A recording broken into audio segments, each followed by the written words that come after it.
Alrighty. Well, it's been a while. It's been a lot longer than I was wanting it to be before I made another video. But to be honest with you, it's just been go, go, go. Haven't really had much time other than drive, sleep, put fuel in the truck, get up in the morning, go to the bathroom, get ready, drive. They've been pushing me pretty hard here, which after a while it gets old, but it's good. Miles, I'm getting the miles, that's for sure. I'm getting a lot more miles than I thought a rookie would get.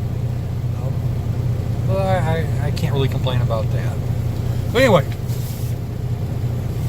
someone keeps asking me questions, and I just kind of figured it's faster and easier for me to do the question. Well, it's a truck. It's a big white semi. There's thousands of them. Have you never seen one? Sorry. Someone keeps asking me questions, and I just figured it's easier, faster for me to do a video, and then people can come to the video and get there instead of looking at different comments on different videos and stuff. But I'm getting the questions a lot about what the trucks come with. They are just basic, simple Kenworth T680s.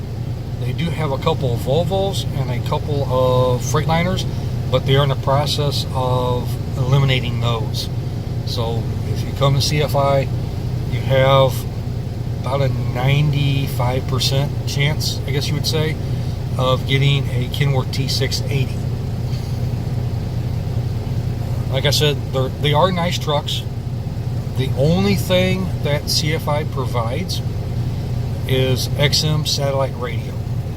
They pay for the prescription for that, so at least you'll have something to listen to. And then they also have inverters on their truck. I believe it's a 1500 watt inverter, I think is what it is. Don't hold me to that. But as far as refrigerators, TVs, CBs, you are on your own for that. You had to provide that if you want it. I'm kind of having a little bit of a difficult time finding a refrigerator that fits in the covey hole for it. A lot of drivers, what they are doing is they are ratchet strapping a refrigerator in the top bunk and holding it there. The problem with that is my wife rides with me. We're not skinny, so we do not fit together comfortably enough on the bottom bunk. So I sleep on the top, so I have to have that room for my legs. Otherwise, that's where we'd have a refrigerator. But I am currently using an iceless cooler that I got from Walmart, good old Wally World. It keeps things pretty cold. It does not freeze, so you can't keep frozen stuff. But lunch meats, drinks, stuff like that, it works perfect for. And you can also unplug that, take that with you if you go to a hotel or if you go on home time. It works out pretty good for me anyway. I was also questioned about the fueling on CFI trucks. Unfortunately, you do not pick where you get fuel. CFI uses Flying J and Pilots. You can get fuel at any Pilot and Flying J. However, when they give you a load, they will also give you a fuel route. It is computer generated. It generates what is the cheapest price in your route and the best place to get fuel. They really want you to use that, but sometimes you will come across a situation when you're planning your trip that the fuel route is out of route. Most of the time, 9 times out of 10, it's right on the money. But sometimes you will find a route that saves you time and saves you mileage. You just call the fuel department, run it by them, and they will tell you whether or not you can get a fuel somewhere else. But like I said, most of the time it's pretty accurate as to where you got to go. Wintertime months like it is now, You can top your tanks off. I never let mine get below a half a tank, just because you never know what type of weather you're going to run into. I'm not going to be stuck for 2 or 3 days because the roads are bad on a half a tank of fuel. That's not going to happen. And so far they haven't had a problem with me doing that. So it's pretty good. On that aspect, CFI is really good. If you start running into any bad weather, whether it's heavy rain, snow, sleet, or wind, if you do not feel comfortable, you shut down. You send them a message, tell them you're shut down. I've only been fussed at once, and that was because they wanted me to drive farther towards a storm, which I might do a video on that a little bit farther. It's been a rough start. It has been a rough start for me anyway. I've had some issues. I'm probably going to do a video on that a little bit later on about the issues. It's nothing major, just some minor stuff. And like with every company you go to, there's gonna be some issues no matter what the company is. Some companies are just fewer issues, and some companies fixed issues quicker. So don't think you're going to get into this and it's going to be smooth sailing. You're not going to have any issues with the process or your fleet manager or anything like that. I'm thinking right now my issue is the fleet manager, which that's going to be taken care of here pretty soon, I believe.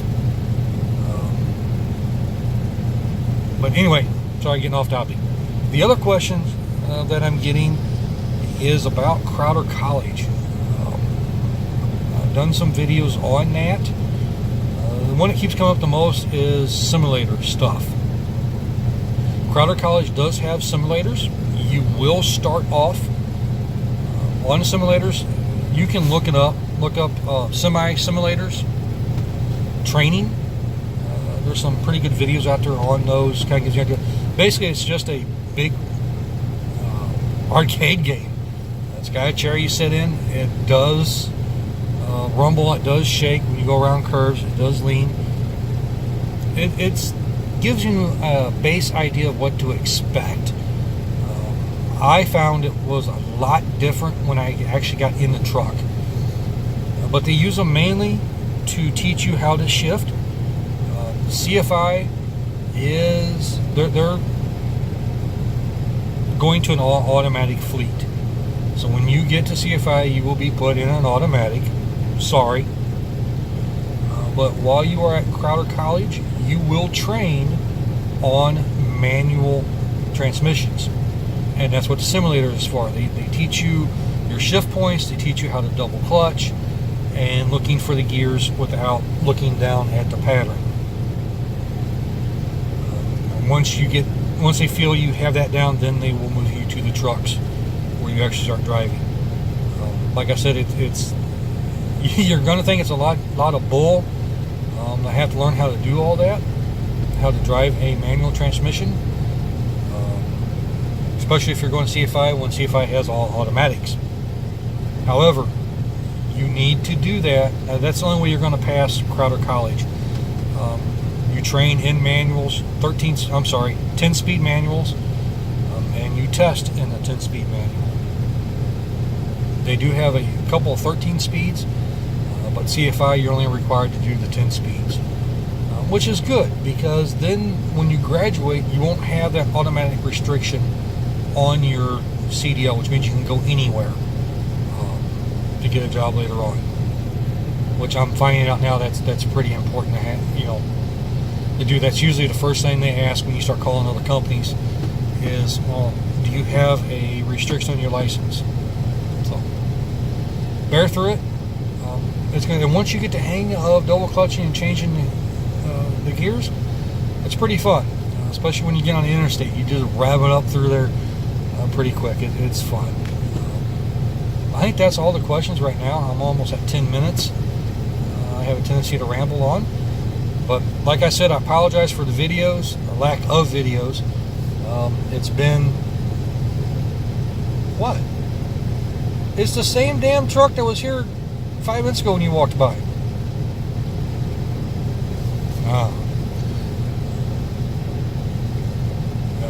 But like I said, it's been go, go, go, go. I am on home time now. I'm relaxing, trying to figure out how to fix some issues that I'm having.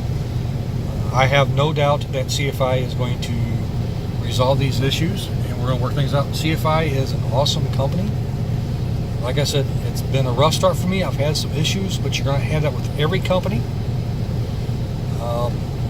Everybody who was in CDO class the week before me and the week after me, who I've talked to, they are not having these issues that I'm having.